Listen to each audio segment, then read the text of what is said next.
चलिए बच्चों आगे बढ़ते हैं इलेक्ट्रोस्टैटिक्स में। हमारा अगला टॉपिक है electric field due to infinite long rectangular sheet. जैसे हम लोगों ने सबसे पहले इलेक्ट्रिक फील्ड निकाला रिंग की वजह से, फिर डिस्क की वजह से, किसी फाइनाइट वायर की वजह से, तो उसी सीरीज में अब हमें आगे बढ़ना है और इलेक्ट्रिक फील्ड कैलकुलेट करना है किसी इनफाइनाइट लेंथ की जो रेक्टेंगुलर शीट होगी उसकी वजह से। चलिए आइए स्टार्ट करते हैं। तो मैं ये कह रहा हूं कि अब नेक्स्ट हमें क्या करना है कि उसी वायर वाले रिजल्ट को यूज करके हमें निकालना है किसी इनफाइनाइट सीट की वजह से इलेक्ट्रिक फील्ड। तो पहला, ये जो इनफाइनाइट सीट था ये ऐसा है, सीट ऊपर भी इंफिनिटी तक जा रहा है और नीचे भी कहां तक आ रहा है, इंफिनिटी तक। इस सीट की कुछ विड्थ आपको बता दी गई है, लेट से कि वो विड्थ है W यूनिट का। ठीक है, और सीट पे इसके सरफेस एरिया पर चार्ज डिस्ट्रीब्यूटेड है, जिसके लिए सरफेस चार्ज डेंसिटी आपको बताया जा रहा है सिग्मा। ठीक, तो पहले हम लोग बात कर रहे थे इलेक्ट्रिक फील्ड निकालने की उस पॉइंट पर जो इस सीट के प्लेन में है। कहां है, प्लेन में। और सीट के एक एंड से डिस्टेंस, एक एंड से लेट से डिस्टेंस है r, एक एंड से यहां किसी पॉइंट पी पर हमें इलेक्ट्रिक फील्ड निकालना है। तो रिजल्ट तो हमारे पास वही है, कौन सा, वायर वाला। तो एलिमेंट वही वायर जैसा ही लेना होगा। तो मैं ये कह रहा था कि एक काम कीजिए, यहां से x डिस्टेंस आगे आइए और एक कट लगाइए। ठीक है, ओके, एक कट लगाइए। फिर इसी पॉइंट P से x plus D x distance आगे जाइए और दूसरा कट लगाइए। यानी कि ये एक बहुत ही छोटा सा लेंथ है जिसका नाम है dx। ओके, और इस dx यूनिट लेंथ को आप एक बार के लिए अपना एक वायर मान सकते हैं, है या ना, मान सकते हैं ना। तो इस वायर की वजह से इस पॉइंट P पर एक बहुत ही छोटी सी इलेक्ट्रिक फील्ड बनेगी। और कौन सी इलेक्ट्रिक फील्ड बनेगी, क्योंकि ये वायर इनफाइनाइटली लेंथ का हो गया तो सिर्फ वो x कंपोनेंट वाला इलेक्ट्रिक फील्ड आएगा। x कंपोनेंट वाला इलेक्ट्रिक फील्ड कितना आया था बताइए, तो वो आया था 2k लैम्डा बाई x के बराबर हो जाएगा भी। ठीक है, तो मैं यही कह रहा था, इसको हमें सॉल्व करना है। कैसे सॉल्व करना है, तो सॉल्व ऐसे करना है कि अब देखिए वेरिएशन तो हमारा x में होने वाला है, x में, तो x में वेरिएशन के लिए मुझे dx तो चाहिए होगा ना। तो dx हम लोग ऐसे लेकर आएंगे कि इस पर जो चार्ज है वो क्या लिखेंगे, इस पर जो चार्ज है वो क्या लिखेंगे, नहीं नहीं, एक यूनिट लेंथ पे जो चार्ज है वो लैम्डा है। ठीक है, एक यूनिट लेंथ पे चार्ज जो है लैम्डा है। तो यदि इस पूरे इनफाइनाइट लॉन्ग वायर में आप कोई एक सेगमेंट ले लेते हैं जिसका लेंथ L है, तो टोटल चार्ज होगा लैम्डा, एक यूनिट लेंथ का चार्ज। L यूनिट लेंथ पे जो चार्ज होगा वो लैम्डा इंटू L के बराबर होगा। लीनियर चार्ज डेंसिटी लैम्डा है, ये एक जो जैसे छोटा सा एक सेगमेंट ले लिया L लेंथ का, तो उस पर चार्ज कितना होगा, लैम्डा इंटू L। और इसी लैम्डा इंटू L को आप क्या लिख सकते हैं, तो चूंकि चार्ज डेंसिटी सिग्मा भी डिफाइंड है, तो सिग्मा एक यूनिट सरफेस एरिया का चार्ज हुआ ना, तो सिग्मा इनटू ये छोटा सा एरिया, ये छोटा सा एरिया यहां से यहां तक का, ये रेक्टेंगल का जिसका लेंथ L है और विड्थ dx है, तो this is sigma into L into dx के बराबर होगा। ओके, तो यहां से ये L से L निपट जाएगा और लैम्डा की वैल्यू सिग्मा इंटू dx के बराबर आ जाएगी। अब हो जाएगा, है ना, अब तो हो जाना चाहिए कि अब ये DE आप क्या लिख सकते हैं, तो this DE is 2k, lambda की बजाय हम लोग लिखेंगे sigma into dx divided by x। कहां से कहां के लिए इंटीग्रेट करना है, तो आपको इंटीग्रेट करना है कहां से कहां के लिए बताइए। तो पहला एलिमेंट आपको मिलेगा r डिस्टेंस की दूरी पर और आखिरी एलिमेंट आपको मिलेगा r प्लस w डिस्टेंस की दूरी पर। ये इंटीग्रेट इंटीग्रेट, तो ये लीजिए इलेक्ट्रिक फील्ड इंटेंसिटी हमारे पास कितना आ गया, इलेक्ट्रिक फील्ड इंटेंसिटी ये 2 ठीक है, k ठीक है, सिग्मा ठीक है। ओके, dx बाई x का इंटीग्रेशन इज ln x, कहां से कहां, r से r प्लस w।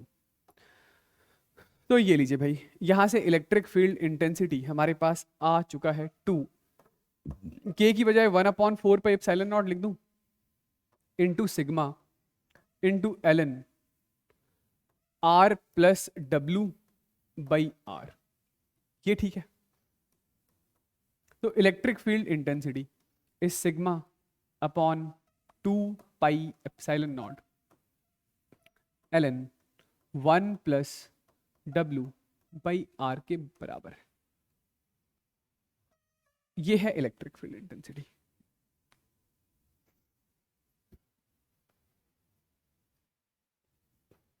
ठीक है, तो ये इलेक्ट्रिक फील्ड इंटेंसिटी कब के लिए था? जब ये हमारा पॉइंट P इस इनफाइनाइट लॉन्ग शीट के प्लेन में है, प्लेन में। ठीक है, हाँ, मैं ये कह रहा था कि इसके लिए लीनियर चार्ज डेंसिटी लैम्डा के टर्म्स में आपने फॉर्मूला याद कर रखा है। ओके, तो लीनियर चार्ज डेंसिटी क्या है? लैम्डा, मतलब एक यूनिट लेंथ पर कितना चार्ज है? लैम्डा। तो L यूनिट लेंथ पर आप कितना चार्ज लिखेंगे? लैम्डा इंटू L के बराबर। और उसी L यूनिट लेंथ पर चार्ज सिग्मा के स्टाइल से लिखना होगा, तो सिग्मा को तो एरिया से मल्टीप्लाई करना पड़ेगा ना। और एरिया कितना होगा? तो एरिया होगा length L into width dx। ठीक है, बताइए कोई दिक्कत है तो? क्लियर? ठीक है, तो नेक्स्ट हम इसी का एक स्पेशल केस और ट्राई करते हैं। ठीक है, मतलब हमारे पास अब भी वही इनफाइनाइट लॉन्ग शीट ही है।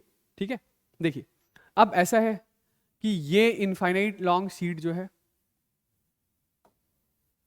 ऐसी है। इस शीट की विड्थ कितनी है? विड्थ है W।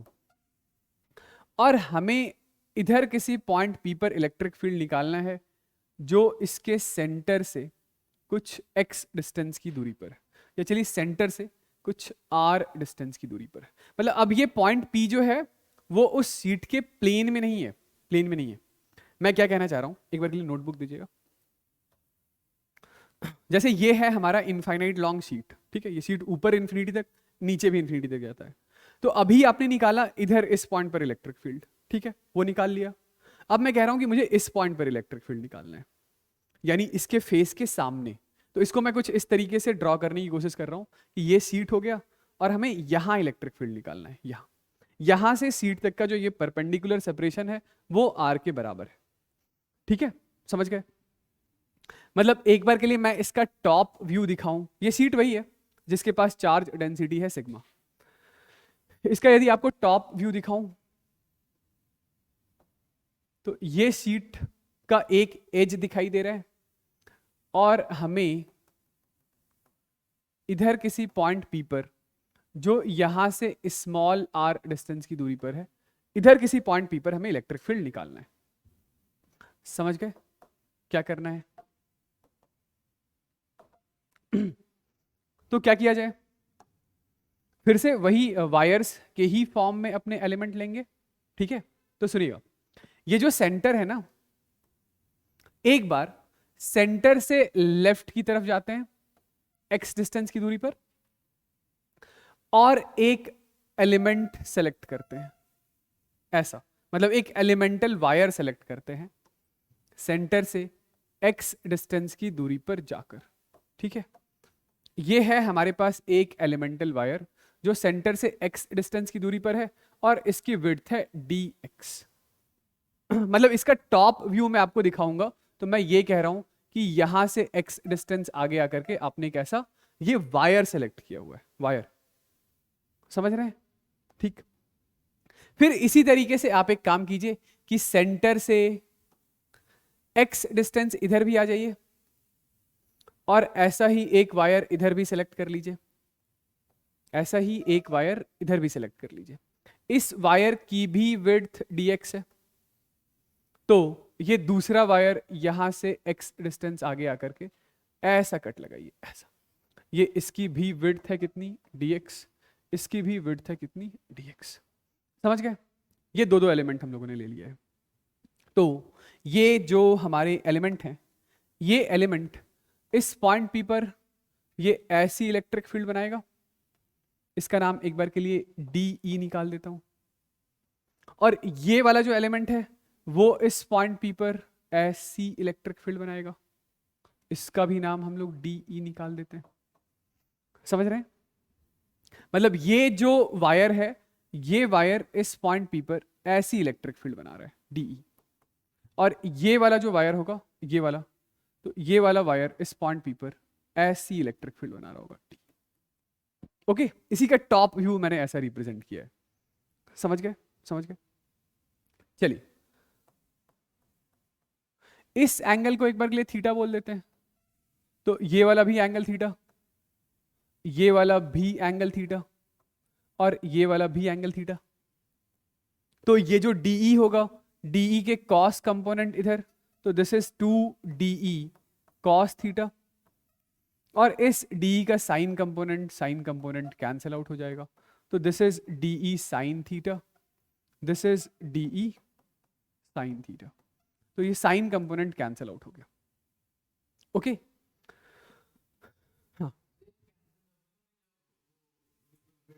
हाँ, ये बिल्कुल मिड पॉइंट से ही तो x डिस्टेंस उधर गया और मिड पॉइंट से इधर x डिस्टेंस आया। ये जो पॉइंट P है वो मिड पॉइंट से डिस्टेंस दे रखा है r, बिल्कुल मिड पॉइंट से। ठीक है, इतनी बात सही है। तो जो नेट इलेक्ट्रिक फील्ड है E नेट, वो E नेट क्या होगा? तो E net integration of DE नहीं होगा। ये वाली बात समझ आ रही है? DE नहीं इंटीग्रेट करना है, क्योंकि उसका एक कंपोनेंट तो कैंसिल आउट हो रहा है। तो अब आप बताइए कि इंटीग्रेशन किसका करें, 2D cos थीटा का करें या सिर्फ D cos थीटा का करें? तो आप 2D cos थीटा भी इंटीग्रेट कर सकते हैं, सिर्फ D cos थीटा भी इंटीग्रेट कर सकते हैं। यदि आप इंटीग्रेट करने जा रहे हैं 2DE cos थीटा, तो इसका मतलब है आपने दो दो एलिमेंट ले लिए हैं, दो एलिमेंट ले लिए, मतलब दो ऐसी वायर ले लिए। ठीक है, तो बस अब आपको आधी ही शीट इंटीग्रेट करनी है। ये बिल्कुल जो सेंटर वाला पॉइंट है, ये जो बिल्कुल सेंटर वाला पॉइंट है, तो आपको सिर्फ ये आधा ही शीट इंटीग्रेट करना है। ठीक है, आई होप ये वाली बात समझ में आ रही है। चलिए, डी की वैल्यू बताइए, डी क्या होगा? तो डीई होगा हमारे पास 2k लैम्डा बाई आर। ये r कितना हो जाएगा? तो r हमारे पास हो जाएगा under root of X square plus R square, यानी कि under root of X square plus R square. Lambda अभी अभी मैंने लिखना सिखाया, लैम्डा को क्या लिख सकते हैं? लैम्डा को क्या लिख सकते हैं? सिग्मा इंटू डी एक्स लिख सकते हैं। ठीक है, तो this is equal to 2 times of k into sigma into D X by under root of X square plus R square, ऐसा लिख दिया। ठीक है, चलिए लिखिए इसको। तो ये 2 ठीक है, डी ई की बजाय मैं लिख रहा हूं 2 times of k sigma D X by integration of, sorry, by under root of X square plus R square into cos theta. Cos theta क्या हो जाएगा? तो कॉस थीटा हो जाएगा r बाई हाइपोटेनिस, यानी under root of R square plus X square. ठीक है, यहां तक वाली बात समझ आ गई है? कोई दिक्कत नहीं ना? तो इसमें से जो भी कांस्टेंट टर्म है, जरा एक बार वो कांस्टेंट टर्म बाहर निकालिए। तो कितना हो गया? ये 4 बाहर, k बाहर, सिग्मा बाहर। ठीक है, ये r हमारा बाहर आ जाएगा, क्योंकि r भी तो कांस्टेंट ही है। तो इंटीग्रेशन किसका रह गया? इंटीग्रेशन रह गया dx by under root of R square plus X square, under root of R square plus X square, यानी कि this is R square plus X square. Limit कहां से कहां तक होगा? तो चूंकि मैंने आगे 2 का फैक्टर लगा दिया है, तो मैं लिमिट लगाऊंगा 0 से w/2 के लिए। बस किसके लिए? 0 से w/2 के लिए। चलिए, तो लिमिट कहां से कहां तक के लिए लगाएंगे? 0 से w/2 के लिए। अब ये है dx। तो एक बात बताइए कि ये जो आपको ट्राइंगल दिखाई दे रहा है, इस ट्राइंगल में आप बताइए tan थीटा क्या लिखेंगे? तो tan theta is equal to x by R है, यानी x is equal to r times of tan theta के बराबर होगा क्या? ठीक है, तो dx किसके बराबर होगा? dx बराबर होगा r sec square theta into D theta के बराबर होगा। ठीक है, चलिए इंटीग्रेशन मैं अलग से करता हूं। ठीक है, इसको इरेज कर रहा हूं, इंटीग्रेशन मैं एक बार अलग से करके आपको दिखाता हूं। हाँ, तो इंटीग्रेशन हमारा था किसका, dx by R square plus X square का।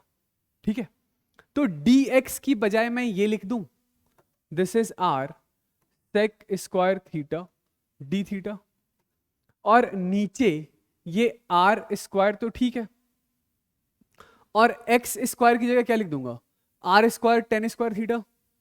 भाई ये R square as it is लिख दिया, plus R square tan square theta लिख दिया, क्योंकि एक्स की वैल्यू आर टेन थीटा के बराबर थी। बताइए सही है?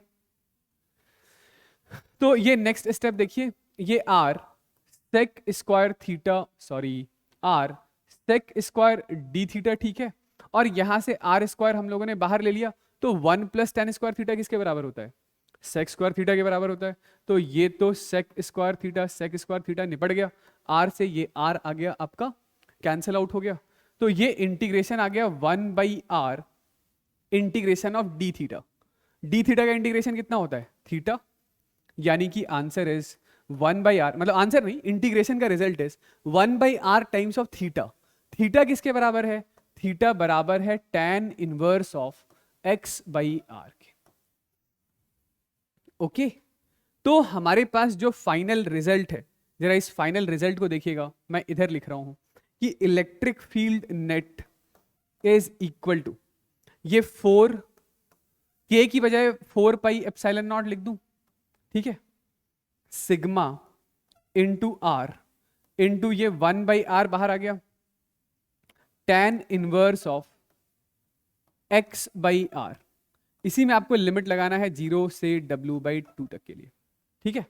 तो ये r से r गया, ये 4 पाई से 4 पाई गया, तो ये आ रहा है हमारे पास sigma upon epsilon not tan inverse of w/2 w/2 r minus 0, tan inverse 0, वो तो 0 ही होता है, तो यही आ रहा है रिजल्ट, ठीक है, sigma upon epsilon not tan inverse w/2r। ठीक है, क्या, अरे सॉरी, ये पाई छूट गया था। तो फाइनल रिजल्ट इज, मैं इधर लिख देता हूं फाइनल रिजल्ट, ये ऊपर इरेज कर देता हूं। तो final result is electric field intensity is sigma upon pi epsilon not tan inverse of w/2r। ठीक है, कोई दिक्कत वाली बात है तो बताइए। चलिए, ये है हमारे पास इसका फाइनल रिजल्ट, ठीक है। अब इसका एक स्पेशल केस है छोटा सा, ये लिख लिया ना, वो ये है कि यदि सीट इनफाइनाइट हो जाए, सीट इनफाइनाइट हो जाए, लिखिएगा electric field due to infinite non conducting sheet, ठीक है, electric field due to infinite non conducting sheet. मेरे कहने का मतलब यह है कि ये जो सीट अभी तक आप पढ़ रहे थे, तो अब ये सीट ऊपर तो इन्फिनिटी तक था ही, ठीक है, जो इसकी विड्थ है वो विड्थ भी टेंडिंग टुवर्ड्स इन्फिनिटी है, विड्थ भी टेंडिंग टुवर्ड्स इन्फिनिटी है, ठीक। और अब हमें इधर किसी पॉइंट P पर इलेक्ट्रिक फील्ड निकालना है जो इसके सेंटर से r डिस्टेंस की दूरी पर है। तो क्या करेंगे, तो जरा देखिए कि ये वाला रिजल्ट हमारे पास क्या आया था, sigma upon pi epsilon not tan inverse w/2r। तो ये w/2 कितना हो चुका है, इन्फिनिटी, यानी कि tan inverse infinity, tan inverse infinity कितना होता है, π/2, ठीक है। तो मैं क्या लिख दूं कि ये हमारे पास है electric field intensity is sigma upon pi epsilon not, ये tan इनवर्स जो w/2 था वो w/2 की बजाय इन्फिनिटी डाल रहा हूं, तो this is sigma upon pi epsilon not into tan inverse infinity is π/2, pi से पाई निपटा, और इलेक्ट्रिक फील्ड इंटेंसिटी आ रहा है सिग्मा अपॉन 2 एप्सिलॉन नॉट के बराबर, सिग्मा अपॉन 2 एप्सिलॉन नॉट। ये काफी स्टैंडर्ड रिजल्ट है, इसको आपको रट लेना है, ठीक है, इलेक्ट्रिक फील्ड इंटेंसिटी कितना होगा, तो सिग्मा अपॉन 2 एप्सिलॉन नॉट के बराबर होगा। देखिए इसका मैं एक दूसरा व्यू बनाकर दिखाता हूं कि जैसे ये इनफाइनाइट सीट, ये इसका साइड व्यू है, ठीक है। ये सीट ऐसे भी ऊपर भी इन्फिनिटी तक जा रही है और नीचे भी इन्फिनिटी तक आ रही है। अच्छा ये नॉन कंडक्टिंग है, ठीक है ना। नॉन कंडक्टिंग मतलब जो भी चार्ज आपने दिया है वो चार्ज इसके बल्क में पड़ा है। कहां, बल्क में, बल्क में, ऊपर इन्फिनिटी से नीचे इन्फिनिटी तक। तो ये आपने कुछ नोटिस किया कि ये आर से तो इंडिपेंडेंट हो गया, मतलब ये जो इलेक्ट्रिक फील्ड है वो इलेक्ट्रिक फील्ड इंटेंसिटी कैसा है, बिल्कुल कांस्टेंट है। Electric field intensity sigma upon 2 epsilon not के बराबर है। समझ रहे हैं, ठीक है। तो इस पूरे रीजन में हर जगह इलेक्ट्रिक फील्ड इंटेंसिटी बिल्कुल कांस्टेंट यानी यूनिफॉर्म इलेक्ट्रिक फील्ड। तो अभी तक आपने जितने भी एलिमेंट पढ़े हैं, ये पहला एलिमेंट आपने देखा जिसकी वजह से इलेक्ट्रिक फील्ड इंटेंसिटी कैसा आ रहा है, यूनिफॉर्म आ रहा है, ठीक है। ओके, तो इस इलेक्ट्रिक फील्ड को यदि आपको डिस्टेंस के साथ प्लॉट करना है, वाई एक्सिस के along electric field, x axis के अलॉन्ग डिस्टेंस, तो ये इलेक्ट्रिक फील्ड है सिग्मा अपॉन 2 एप्सिलॉन नॉट के बराबर, कांस्टेंट, ठीक है। यहां ध्यान देने वाली बात यह है कि ये नॉन कंडक्टिंग है। आगे चल के हम लोग कंडक्टिंग शीट के बारे में भी बात करेंगे, ठीक है। तो उसमें रिजल्ट थोड़ा सा बदलेगा। ओके, तो ये थोड़ा सा मुश्किल काम था जो हम लोगों ने निपटा दिया आज वाली क्लास में, इंटीग्रेशन वाला, ठीक है। मैं फिर से बोलूंगा कि यदि आपको एक काम कीजिएगा, सबसे पहले आज की क्लास में जितने भी एलिमेंट के लिए हम लोगों ने इंटीग्रेट किया है, एक बार नोट्स देख लीजिएगा, नोट्स बंद करके रख दीजिएगा, फिर खुद से इंटीग्रेट कीजिएगा, मतलब खुद से ये सारे डेरिवेशन एक बार खुद से प्रैक्टिस कर लीजिएगा, ठीक है।